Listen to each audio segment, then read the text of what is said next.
আমরা স্বপ্নে এমন এক বাংলাদেশকে দেখছি যেখানে দুর্নীতি শূন্যের স্তরে নেমে যাওয়ায় দুর্নীতি দমন কমিশন অফিস গুটিয়ে চলে গেছে।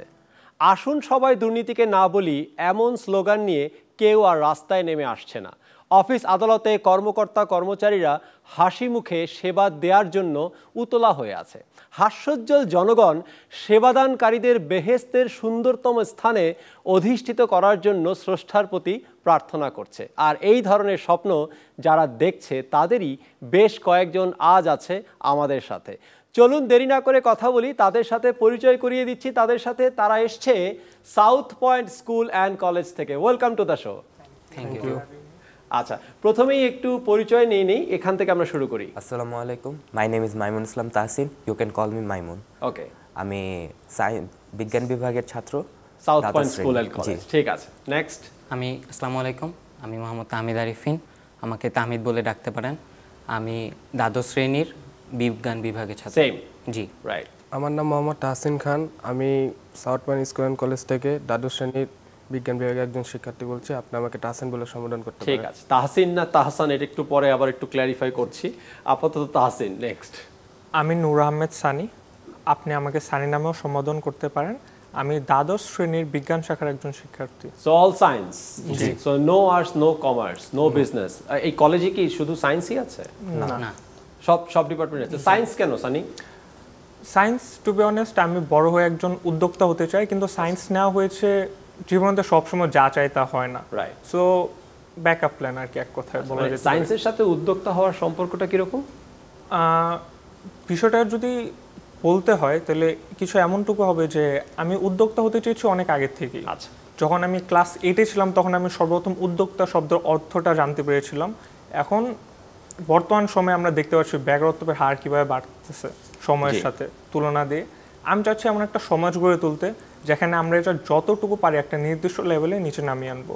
আর বিষয়টা এমন না যে সায়েন্স আমার উপর কেউ চাপিয়ে দিয়েছে, এটা আমার একান্ত নিজের ইচ্ছা। সায়েন্স নর্মালি যারা সায়েন্স নেয় তাদের তো উদ্দেশ্য থাকে হলো ডাক্তার, ইঞ্জিনিয়ার, সায়েন্টিস্ট, বাট একদম কমপ্লিটলি যারা এন্টারপ্রেনার হতে চায় তারা কিন্তু আসলে বিজনেস নিয়ে পড়াশোনা করে বা অন্য ব্যাকগ্রাউন্ড নিয়ে পড়াশোনা করে। বাট আমরা বোধহয় খুব কম এরকম পেয়েছি যে সায়েন্স নিয়ে পড়াশোনা করছে কিন্তু এন্টারপ্রেনার হতে চায়। তো কি ধরনের উদ্যোক্তা হওয়ার ইচ্ছা? টেক্সটাইল ইন্ডাস্ট্রি নিয়ে আমি কাজ করতে চাচ্ছি। আবার ওটাও কিন্তু ইঞ্জিনিয়ারিং একটা সেক্টর। জি, এই জন্য আমার ব্যাকআপ প্ল্যান টেক্সটাইল ইঞ্জিনিয়ার। আচ্ছা, লাইক পুরো লাইফটাই এক কথায় টেক্সটাইলের উপর ডেডিকেটেড করা আমার। আচ্ছা, সো জীবন দিয়ে দিতে চাও টেক্সটাইলের জন্য। জি। যদি টেক্সটাইলে কিছু করা না হয় তাহলে কি হবে? ইচ্ছা আছে, চেষ্টা করতে থাকবো। আচ্ছা, হার তোর মানার মানুষ আমি না, ইনশাল্লাহ একটা সময় পর্যন্ত হয়ে যাবে। আচ্ছা, বুঝতে পেরেছি। ঠিক আছে, আমরা আসছি আর একটু পরে কথা বলবো আরো টেক্সটাইল নিয়ে। একটু তাহসিনের সাথে কথা বলি। সো তাহসিন তো, তাহসান তো না? না। আচ্ছা, ঠিক আছে, nice name by the way. So science নিয়ে কেন পড়ছো? সায়েন্স নিয়ে আমার ছোটোকাল থেকে ইচ্ছা, আমি ইঞ্জিনিয়ারিংয়ে পড়বো। আমার একটা সব সাবজেক্ট আছে যে ওই সাবজেক্ট আমি ইঞ্জিনিয়ারিং পড়া, ওইটা নিয়েই দেশে কিছু একটা করার।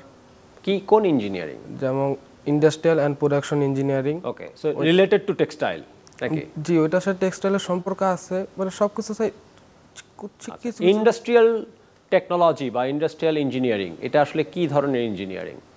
এটা বলতে গেলে একটা প্রোডাক্টের ম্যানুফ্যাকচারিং, তারপর সাপ্লাই চেন, তারপর ওই প্রোডাক্টের গুড কোয়ালিটি। এই ধরনের চিন্তা কিভাবে মাথায় আসলো? আমার একটা ভাইয়ের থেকে, মানে আমি ছোটকাল থেকে ওই ভাইটা আমার পাশেই থাকতো, ওই ভাইটাকে দেখতাম, ওই ভাইটা ইঞ্জিনিয়ারিংটা পড়ছে। ওই ভাইটা এই সাবজেক্ট অন্য সাবজেক্ট আমাকে বলছিল যে তুমি কি না পড়বো। আমি বলি ভাই তুমি কি না পড়ছো? বলে কি আমি সায়েন্স ব্যাকগ্রাউন্ডে আমি এই সাবজেক্ট না পড়ছি, তুমি কি না পড়ো? বলি ভাই এই ব্যাকগ্রাউন্ডে কী আছে? তখন ভাই আমাকে টাচ সাবজেক্ট বাদে অন্য সব সাবজেক্ট আমাকে বললো, তখন আমি এটাকে চুজ করলাম। আমাকে বল তোমার ম্যাথ যেহেতু ভালো লাগে তুমি ম্যাথে একটু ফোকাস দাও, আমাকে যত ম্যাথ করে আমার দেখায় কি ওই ম্যাথগুলি ভালো। তখন তুমি বল কি ইঞ্জিনিয়ারিং এই সাবজেক্টটা নিয়ে দেখো। আমি তখন থেকে বলছি না আমি এটা পড়বো, কিন্তু আমার ফ্যামিলির অন্য প্ল্যানিং, আমি চাই আগে আমার নিজেরটাকে প্রাধান্য দিতে। তোমার ফ্যামিলি কি চায়? ডাক্তার হতে, ডাক্তার হতে। মেডিকেলে পড়াবে। তাহলে এখন কি হবে? এখন আমি ইঞ্জিনিয়ারিংয়ে পড়াই। তাহলে এখন বোঝাবে কিভাবে বাসায়?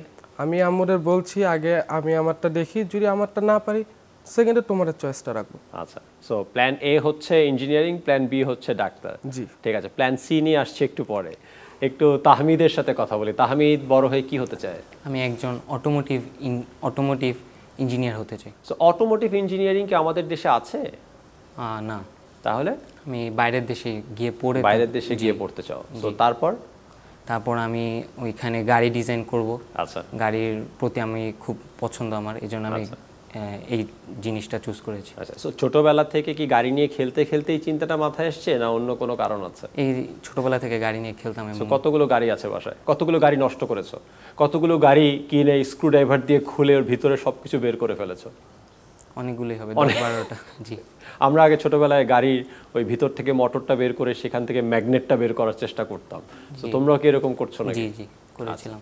সো তোমার কি মনে হয় এই ধরনের ফিল্ড আমাদের বাংলাদেশে কতটুকু ভূমিকা রাখতে পারে? ভালোই ভূমিকা রাখতে পারে ভবিষ্যতে। আচ্ছা, গাড়ি বাংলাদেশে যদি একটা গাড়ি কোম্পানি অলরেডি কিন্তু হচ্ছে ম্যানুফ্যাকচারিং গাড়িতে, মানে অ্যাসেম্বলি হচ্ছে বোধহয়, আমি যতটুকু জানি আর কি। জি, এখন একটা কোম্পানি দিতে ইচ্ছা আমার। আচ্ছা, মানে নিজে ডিজাইন করে একটা কোম্পানি দিব আর কি। আচ্ছা, মানে প্রথমে গাড়ি ডিজাইন করবে, জি, এরপর তুমি নিজেই গাড়ি ম্যানুফ্যাকচার করতে চাও বা প্রোডাকশন আমি করতে চাও? মানে বাইরে থেকে পড়ে এসে নিজে একটা কোম্পানি দিতে চাই দেশের মধ্যে। ঠিক আছে, আমরা আসছে একটু পরে আর একটু এটা নিয়ে কথা বলবো। একটু মাইমুনের সাথে কথা বলি। মাইমুন বড় হয়ে কি হতে চায়? আমি একজন ডক্টর হতে চাই। ওকে, আমি অনকোলজিস্ট হতে চাই। ওকে, সো ওয়াই অনকোলজিস্ট?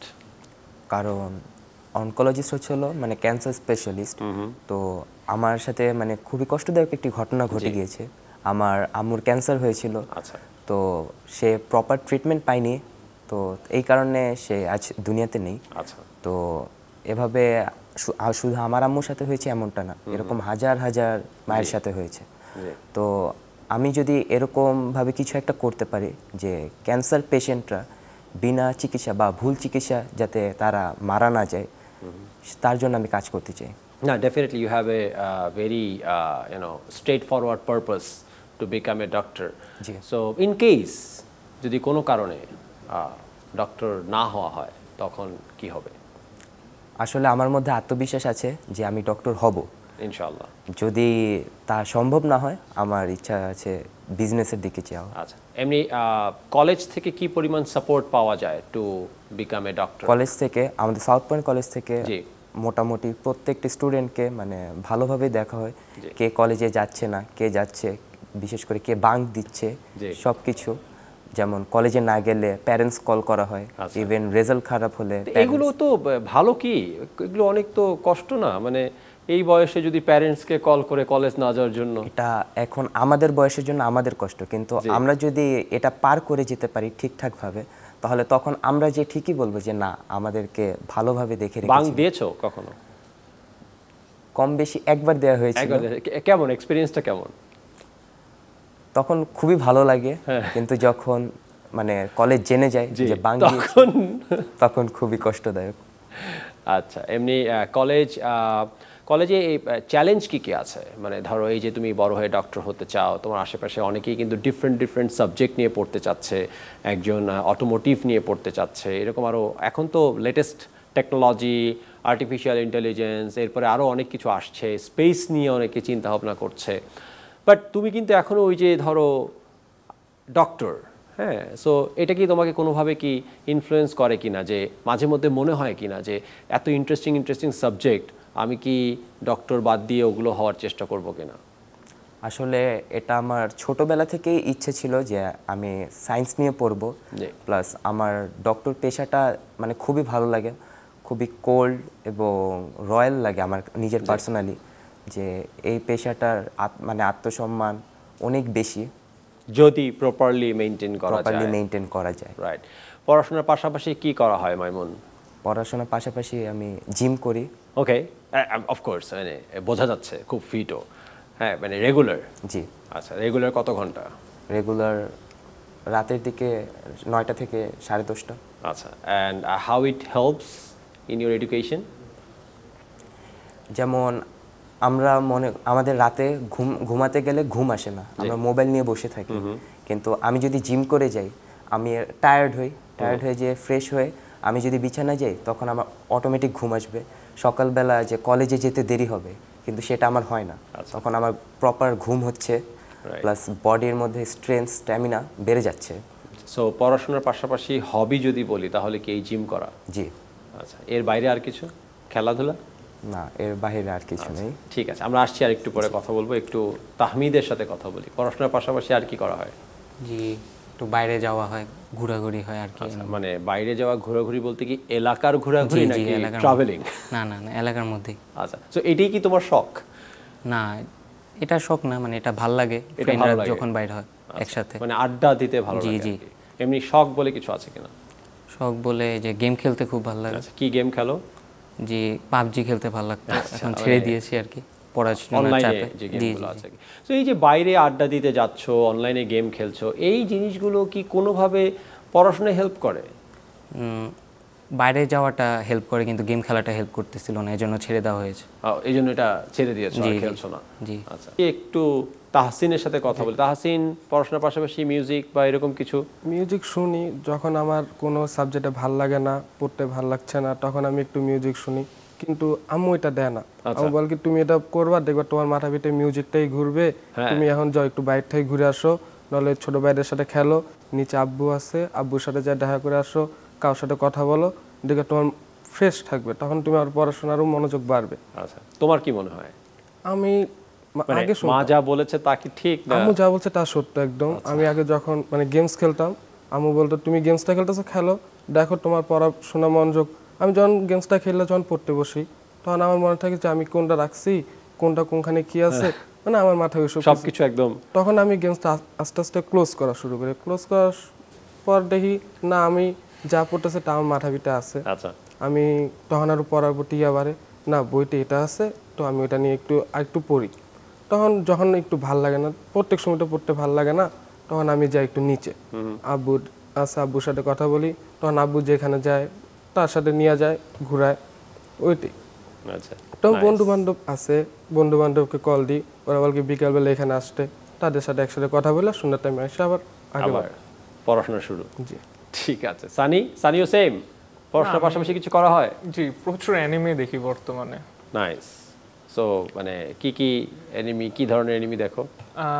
মোস্টলি আমি জানি না বললে ঠিক হবে নাকি, politics related. Okay. Like attack on titan is one of my favourite animes. Okay. পরে রিসেন্টলি মাঙ্গা পড়াও শুরু করলাম। আচ্ছা সো মানে আমার এই কালচারটা ভালোই লাগে। আচ্ছা।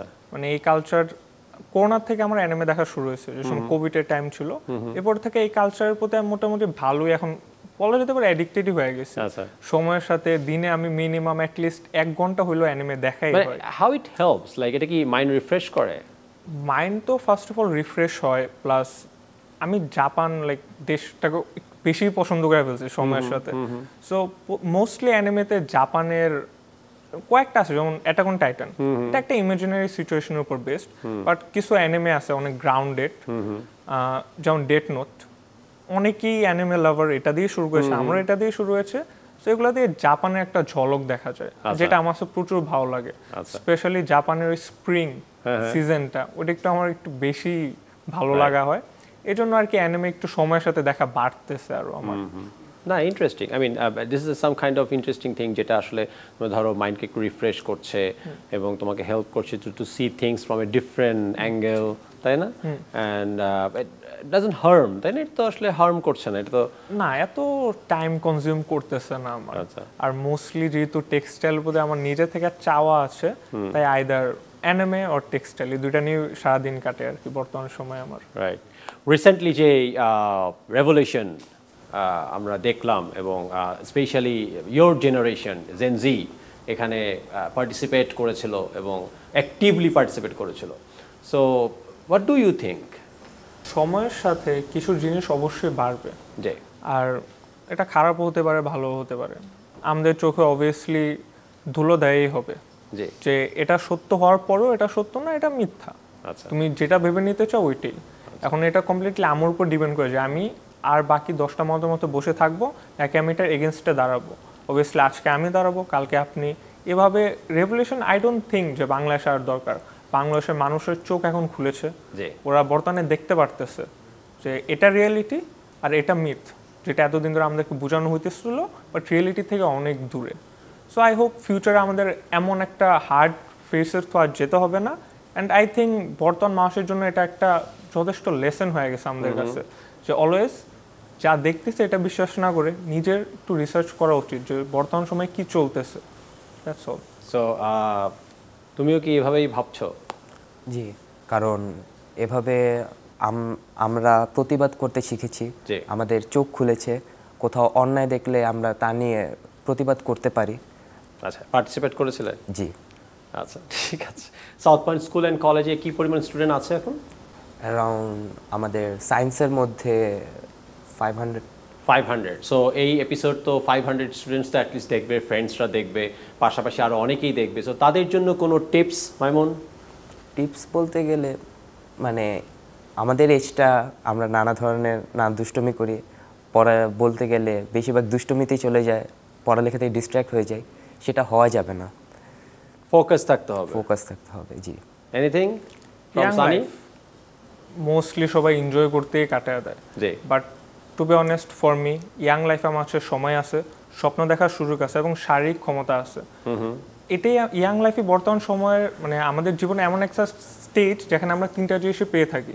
আজকে যদি আমি ওয়েস্ট করি, আজকের দিনটা যদি আমি ওয়েস্ট করি, মনে হয় না মরার আগে মনে হয় আমার সাথে এই প্রশ্নটাও যাবে যে মেবি আমি যদি একটু আগে শুরু করতাম আরও ভালো হতে পারতাম, কিন্তু যেহেতু কোনোদিন চেষ্টাই করে নিয়ে জানাও হলো না। সো এখন ডিসিশনটা পুরো ওই ইয়াং জেনারেশন, ইউথের উপর, যে আমি এনজয় করব নাকি এনজয় করার পাশাপাশি আমার লাইফটাকে ওই একটা সার্টেন জিনিসের প্রতি ডেডিকেটেড করব যেটাকে আমি শুধু আমার জন্য না আর বাকি 10টা মানুষের জন্যও দেখতে চাই। অ্যাবসোলুটলি। আমরা যাই করছি না কেন তা যেন শুধু আমাদের জন্য না থাকে, আর 10টা মানুষের জন্য থাকে, সেই দিকটাও আমাদেরকে মাথায় রেখেই কাজ করতে হবে। So thank you so much for coming and joining this show. জীবনটা A+B+-এর না, কারণ সফলতার মার্কশিট বলে কিছু নেই। যদি থাকতো তাহলে drop out student Bill Gates বিশ্বের সবচেয়ে ধনী হতেন না, মার্ক জুকারবার্গ বিশ্ববিদ্যালয় থেকে ইস্তফা দেওয়ার 10 বছর পর অনারারি ডক্টরেট পেতেন না, অথবা মৃত্যুর পর ভ্যান গগ পৃথিবীর সবচেয়ে এক্সপেন্সিভ শিল্পী হতেন না। তাই বলে এই নয় যে সফলতা পেতে হলে ড্রপ আউট হতে হবে। কোনো কিছুতেই হাল ছেড়ে দেওয়া যাবে না। আজ এ পর্যন্তই, আবারও দেখা হবে পরবর্তী পর্বে। আল্লাহ হাফেজ।